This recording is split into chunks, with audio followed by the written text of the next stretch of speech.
दूसरे अब्बासी खलीफा अबू जाफर अल मंसूर ने 754 ईस्वी 136 हिजरी में खिलाफत संभाली और 22 साल के अपने दौरे हुकूमत में अब्बासी सल्तनत को सियासी, इल्मी और माशी आर्थिक तौर पर दुनिया की सबसे ताकतवर सल्तनतों में शामिल कर दिया।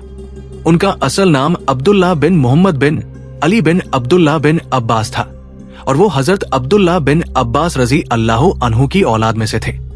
714 ईस्वी 95 हिजरी में पैदा होने वाले अल मंसूर को बचपन से ही बेहतरीन तालीम और तरबियत दी गई, जिसमें इस्लामी उलूम, सियासी, हिकमत अमली और फौजी तरबियत शामिल थी। ये तमाम चीजें उन्हें खिलाफत का एक अजीम हाकिम बनने में मददगार साबित हुई। खिलाफत का कियाम और इस्तेहकाम। अबू जाफर अल मंसूर के दौर का आगाज एक मुश्किल वक्त में हुआ, जब अब्बासी खिलाफत को मुख्तलिफ अंदरूनी और बाहरी चुनौतियों का सामना था। उनके बड़े भाई और अब्बासी खिलाफत के बानी अबू अल अब्बास अल असफा के इंतकाल के बाद उन्होंने खिलाफत संभाली। शुरू से ही उन्होंने खिलाफत में मरकजियत, केंद्रिकता को फरोग दिया ताकि कबाइली इख्तलाफात और इलाकाई खुद मुख्तारी का खात्मा किया जा सके। वो एक मजबूत और फैसला कुन निर्णायक हाकिम थे, जिन्होंने अपनी हुकूमत को सल्तनत के हर कोने में लागू किया और तमाम इख्तियारात को खलीफा के तहत रखा। बगदाद की बुनियाद। अबू जाफर अल मंसूर का सबसे बड़ा कारनामा बगदाद शहर का कियाम था, जिसे उन्होंने 762 ईस्वी में दरियाए जला के किनारे आबाद किया। बगदाद को न सिर्फ अब्बासी खिलाफत का दारुल हुकूमत बनाया गया, बल्कि ये जल्द ही इल्म फन, तिजारत और इस्लामी तहजीब का मरकज बन गया।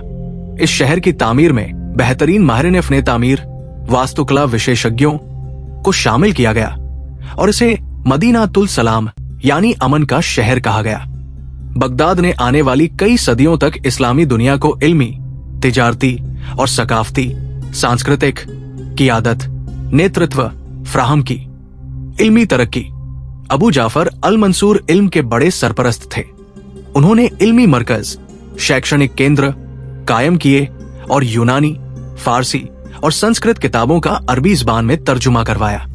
इन तर्जुमों ने साइंस, फलसफा, तिब्ब, चिकित्सा, रियाजी, गणित और दीगर उलूम को इस्लामी दुनिया में फरोग दिया। उनके दौर में बैतुल हिकमत जैसे इल्मी इदारे कायम किए गए, जो बाद में इस्लामी दुनिया की इल्मी तरक्की का मरकज बने। माशी इस्तेहकाम। अबू जाफर अल मंसूर ने सल्तनत के माली निजाम को मजबूत किया। उन्होंने टैक्स के निजाम को मुनज़्ज़म, संगठित किया और ज़राअत, कृषि को फरोग दिया।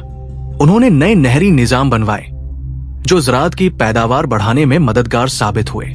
तिजारत को तरक्की देने के लिए अहम रास्तों को महफूज बनाया गया और तिजारती मरकजों को फरोग दिया गया, जिसकी बदौलत अब्बासी खिलाफत माशी तौर पर मजबूत हुई। सियासी और फौजी कामयाबियां।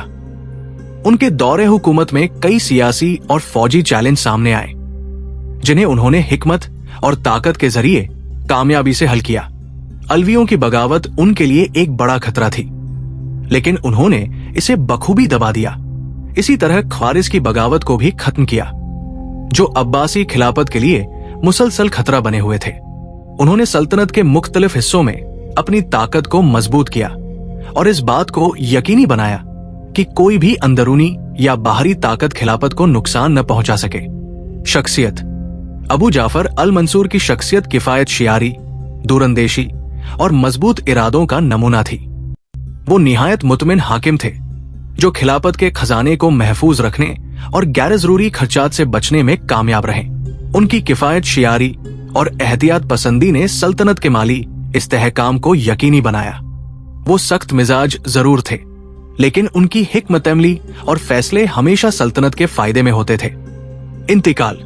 अबू जाफर अल मंसूर ने 775 ईस्वी 158 हिजरी में हज के दौरान इंतकाल किया। उनके बाद उनके बेटे मेहदी ने खिलाफत संभाली। उनकी वफात के बावजूद उनकी हुकूमत के असरात अब्बासी खिलाफत पर देर पा स्थायी रहे और उनके इक़दामात ने इस्लामी दुनिया को इल्मी, सियासी और माशी तरक्की की राह पर डाल दिया। नतीजा, अबू जाफर अल मंसूर का दौर अब्बासी खिलाफत का सुनहरी दौर समझा जाता है। उनकी हिकमत, इल्म दोस्ती और मजबूत क़ियादत ने इस्लामी दुनिया को एक नई शक्ल दी।